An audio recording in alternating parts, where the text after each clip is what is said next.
100 million people didn't just vanish, they were never there. For years, China boasted the numbers: more workers, more babies, more growth, a nation too big to fail. But behind the curtain, the truth was rotting. A fake population, crumbling cities, empty apartments, and an economic model built on ghosts. Now the lie is collapsing in real time, and Beijing is scrambling to control the fallout. Youth joblessness is exploding, ghost cities are multiplying, entire provinces are running out of cash, and the government? Too scared to publish the real numbers. The dragon isn't just wounded, it's hollow. And when it finally breaks, the shockwaves will hit the whole world. Let's expose how China faked its future and why it's now crumbling faster than anyone expected. At exactly 3:25 p.m. on August 27, 2021, the sky over Kunming filled with dust and thunder. 15 skyscrapers, modern towers of glass and steel, collapsed in a single coordinated blast.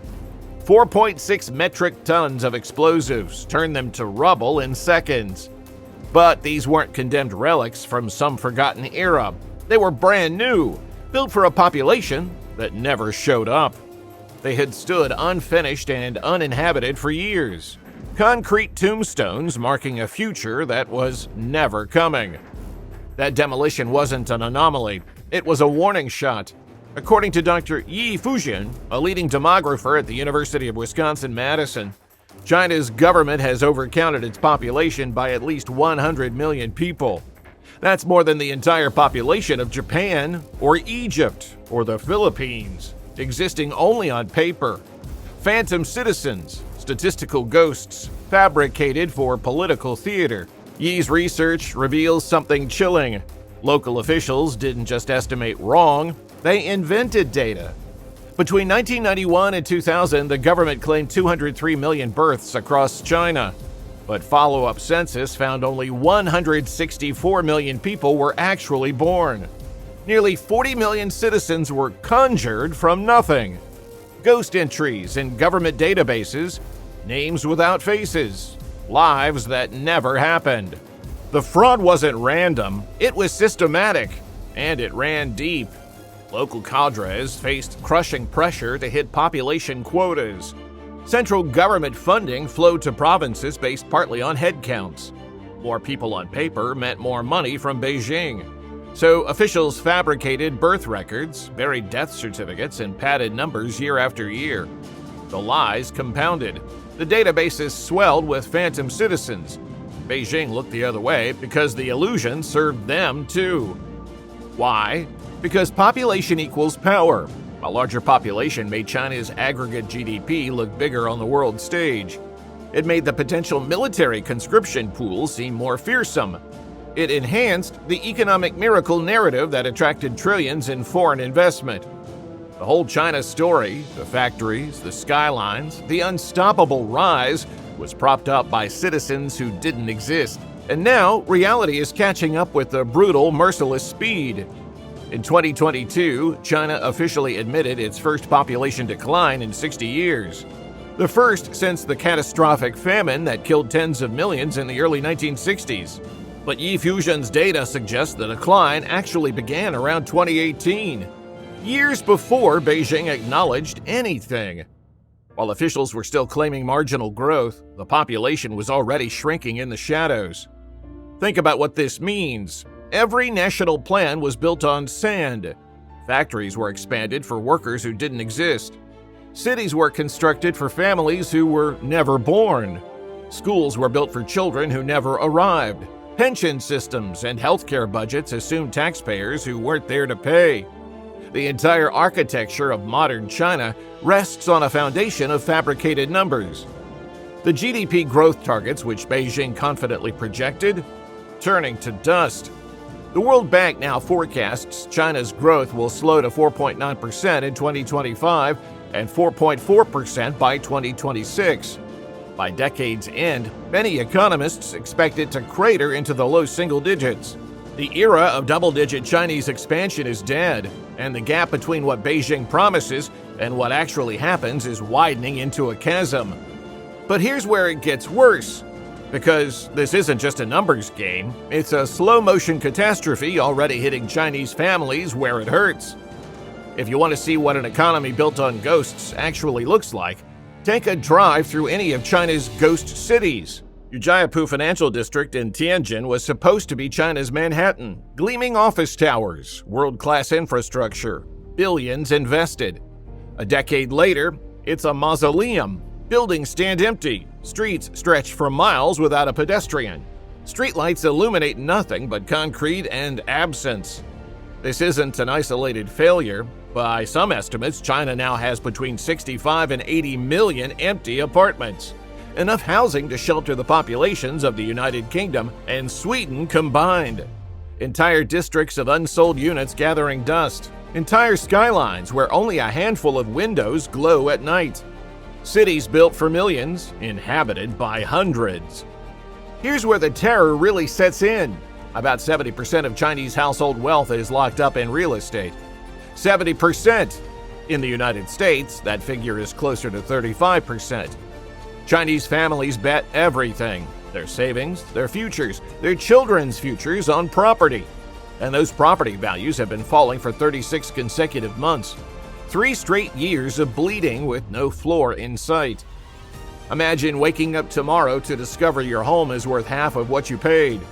Now multiply that nightmare by hundreds of millions of families. That's not a hypothetical, that's China right now. The carnage among developers defies belief. Evergrande, once China's second-largest developer, collapsed under more than $300 billion in liabilities. One of the largest debt failures in history. Country Garden, the nation's top developer by sales, defaulted on $11 billion in offshore bonds.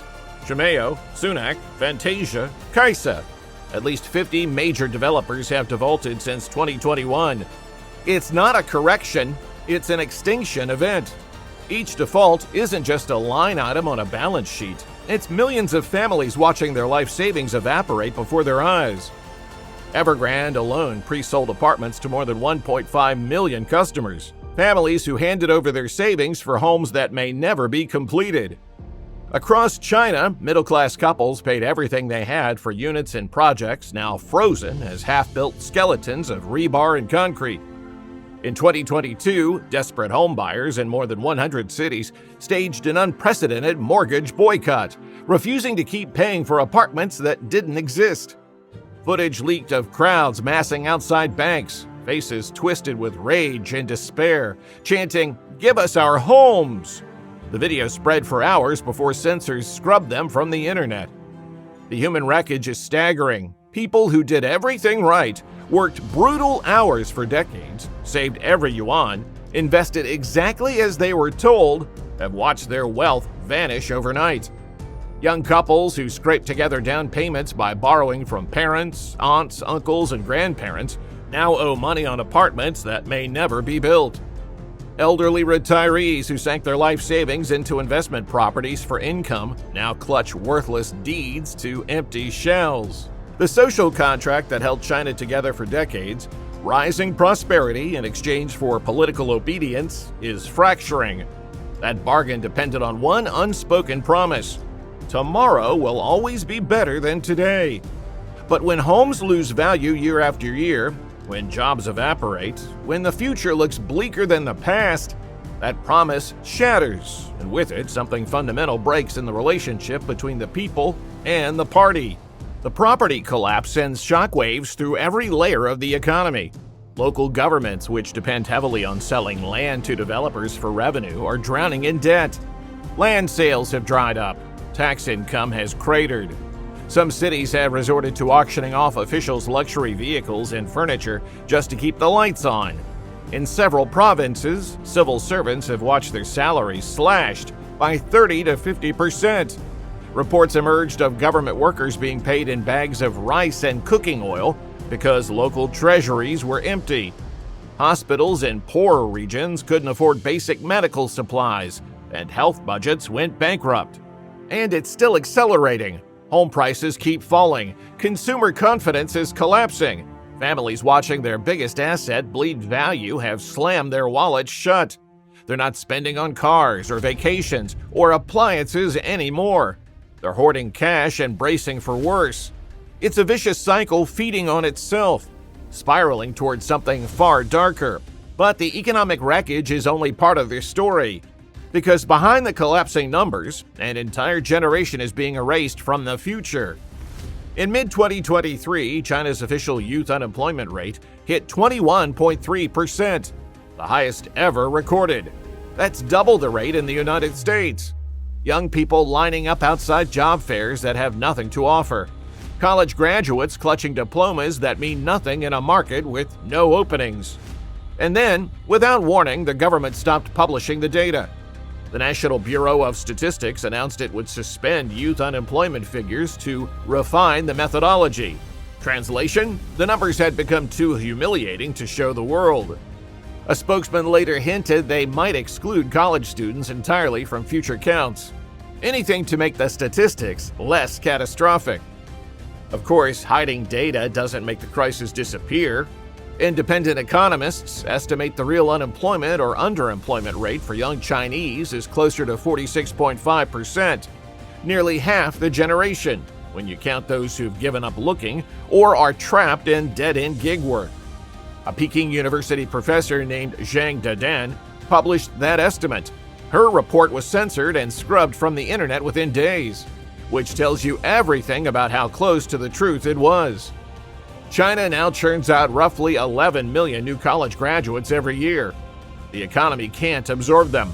Many end up delivering food on scooters or driving ride-hailing apps, positions miles below their qualifications. A bitter term has gone viral: full-time children, educated adults forced to move back in with their parents because they cannot find work. They're not launching careers, they're not starting families, they're waiting for a future that keeps receding. The despair runs deeper. Tang Ping, lying flat, has swept through Chinese youth culture.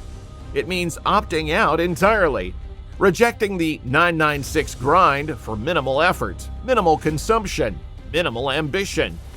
Another phrase, Beilan, let it rot. Stop trying. The system is rigged, so why play? These aren't internet jokes, they're acts of quiet rebellion from a generation that sees no path forward. This year, a record 2.8 million people sat for China's National Civil Service exam, competing for just 37,000 government positions. That's roughly 76 applicants per seat. Some postings saw odds worse than 1,000 to 1. Why the frenzy? Because in an economy hemorrhaging private sector jobs, a government position is one of the last stable options remaining. The Iron Rice Bowl is back, not as a symbol of prosperity, but as a life raft in a sinking economy.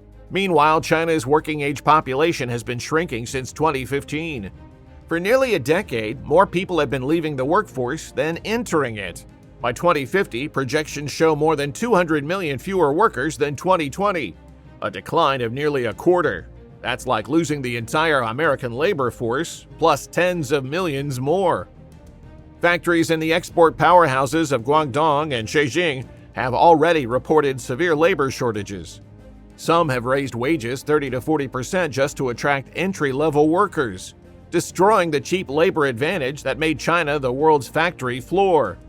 Companies that can't find or afford workers are packing up and leaving for Vietnam, India, Mexico. The exodus is accelerating. And as the workforce vanishes, so does the engine that powered China's rise. But what if that rise was never what it appeared to be? What if the miracle was always a mirage?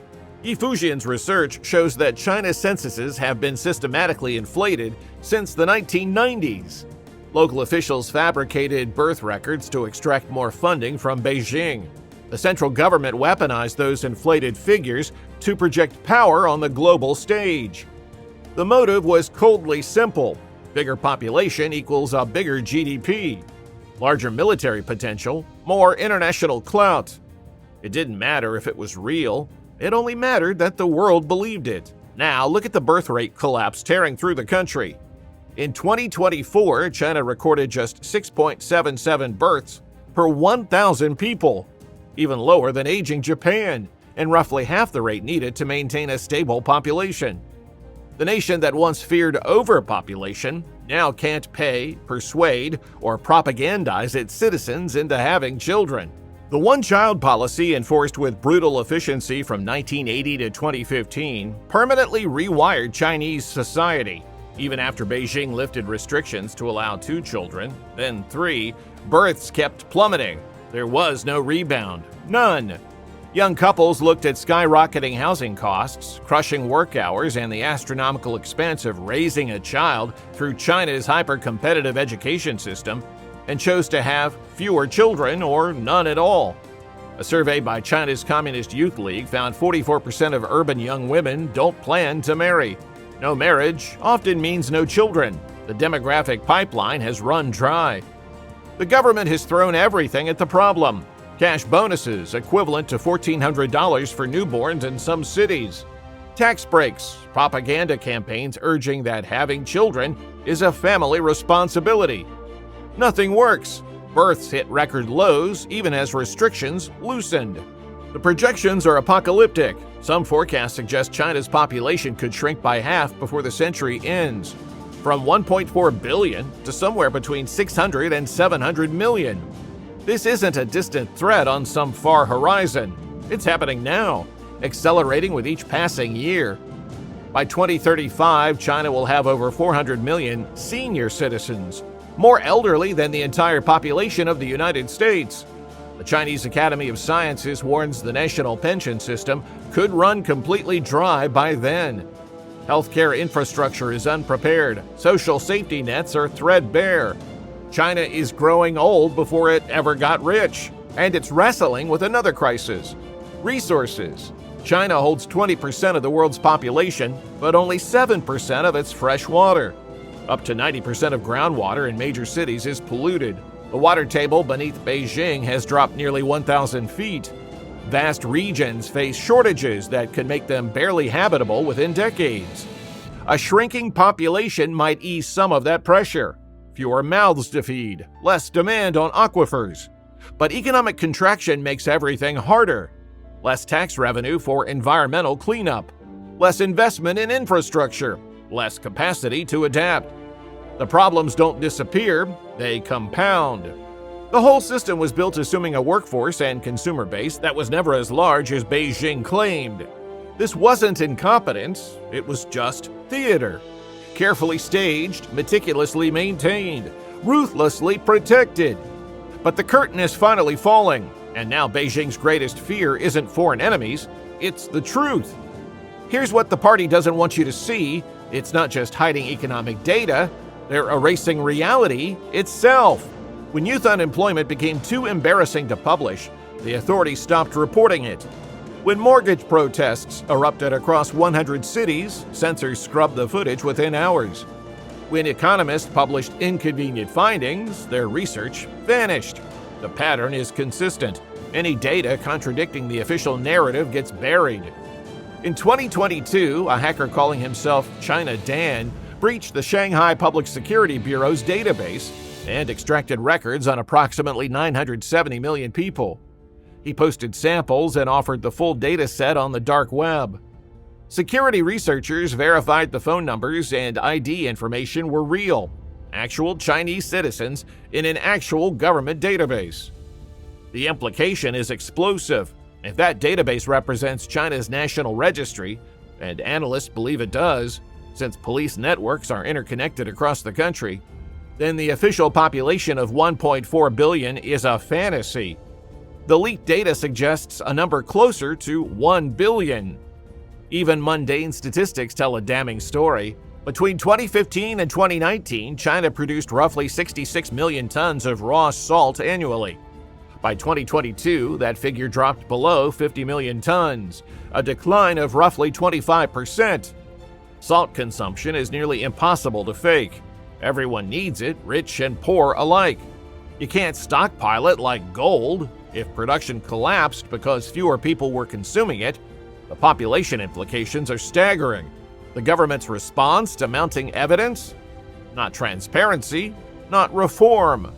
More control, more silence. China now spends more on internal security, including police, surveillance cameras, facial recognition, riot control, then on its military. The party fears its own people more than any foreign enemy. Whistleblowers face prison, journalists face harassment. The silence isn't natural, it's manufactured. But data doesn't vanish just because it's hidden, and neither does reality. Eventually, the weight of truth becomes too heavy to suppress. And when China's collapse accelerates, don't think you'll be watching from a safe distance. The fallout won't stay within China's borders. China is the largest trading partner for over 120 countries. It dominates global exports of electronics, machinery, textiles, pharmaceuticals, and countless other products that fill your home, your office, your hospital. If Chinese factories falter or exports nosedive, supply chains worldwide seize up overnight. We got a preview during COVID lockdowns: shortages of auto parts, iPhone components, medical supplies, production lines halted, shelves emptied. Now imagine that disruption sustained indefinitely, not from a virus, but from economic implosion. The financial exposure cuts deep. Chinese investors have poured capital into assets worldwide: Vancouver condos, London towers, Wall Street equities. If a domestic crisis forces them to repatriate, asset prices globally could crater. China holds around $800 billion in U.S. Treasury bonds. If Beijing started dumping them out of desperation or as a weapon, it could spike American interest rates and send shockwaves through every market on the planet. Then there's the stranglehold on critical supplies. China processes about 85% of the world's rare earth elements, the metals inside your smartphone, your electric car, your guided missiles. It produces over 80% of global solar panels and roughly 75% of lithium-ion batteries. It manufactures the ingredients for antibiotics and countless other pharmaceuticals. A disorderly Chinese contraction wouldn't just raise prices, it could cause critical shortages. Hospitals rationing antibiotics, factories unable to source components, green energy transitions grinding to a halt. The modern economy is wired through China in ways most people never see until something breaks. Australia rode a China-fueled commodities boom for 2 decades. If Chinese construction collapses, Australian mines face ruin. Brazil exports mountains of iron ore and soybeans to Chinese buyers. A downturn devastates Brazilian farmers and miners. Germany sells millions of luxury cars to Chinese consumers. Evaporating demand hammers German automakers. Every continent has deep economic arteries running to China's appetite. A Chinese collapse isn't like North Korea crumbling, isolated, contained, a regional problem. It's more like the entire European Union melting down at once. The shock would ripple everywhere. The recovery would take a decade or more. And there's a darker possibility. Declining powers can be more dangerous than rising ones. When domestic legitimacy crumbles, authoritarian regimes manufacture foreign crises to redirect public rage. Rally around the flag, blame the enemy abroad. Chinese fighter jets are already harassing U.S. aircraft over the South China Sea. Warplanes buzz Taiwan's air defense zone in record numbers. Xi Jinping's rhetoric on reunification grows more urgent by the month. Nationalism is the party's emergency pressure valve. If Beijing feels cornered, the temptation to manufacture a confrontation could prove overwhelming. And unlike the Soviet Union, which collapsed peacefully, China possesses a vast modern military and a growing nuclear arsenal. When China sneezes, the world catches a cold. Right now, China isn't sneezing, it's hemorrhaging, and the blood is starting to spread. Here's the truth no one in power wants to admit. The unstoppable dragon was always a mirage. A population inflated by 100 million ghosts. An economy propped up by a property bubble now collapsing in real time. A generation with no jobs, no prospects, no faith in the future. Hundreds of millions of elderly facing pensions that may not exist. Local governments so broke they're paying workers in rice. And a regime so terrified of the truth that it has chosen to censor reality itself rather than confront it. For decades, China projected invincibility through spectacle, glittering skylines, high-speed rail networks, military parades, economic growth rates that defied gravity. They weren't defying gravity, They were fabrications dressed up as miracles. The bill is coming due. The demographic collapse is irreversible. You cannot will babies into existence. The debt is unsustainable, estimated at roughly 300% of GDP when you count government, corporate, and household obligations combined. The deception is unraveling faster than any propaganda machine can patch it. And when the system finally cracks, when the hollow dragon finally breaks apart, the shockwaves won't stay contained within China's borders. They'll ripple through global supply chains, crash through financial markets, and destabilize geopolitics for decades to come. This is what happens when data becomes propaganda, when governments manufacture reality instead of confronting it, when entire nations are built on foundations of sand, wishful thinking, and statistical fraud. 100 million didn't just vanish, they never existed. And now, the lie that hid them is crumbling before the world's eyes. The ghost cities stand empty. The pension funds are draining. The young have no jobs. The old have no one. And the government that promised endless prosperity can't even publish the truth about unemployment. Is China's decline inevitable? Can Beijing defuse this time bomb? Or has the damage already been done, baked into decades of fraud and debt? Let us know what you think in the comments. If this video opened your eyes, hit that like button and subscribe to Fall of Nations for more deep dives into the forces reshaping our world. Because the dragon's rise was the defining story of the early 21st century, its fall may define what comes next. Stay informed, stay watching.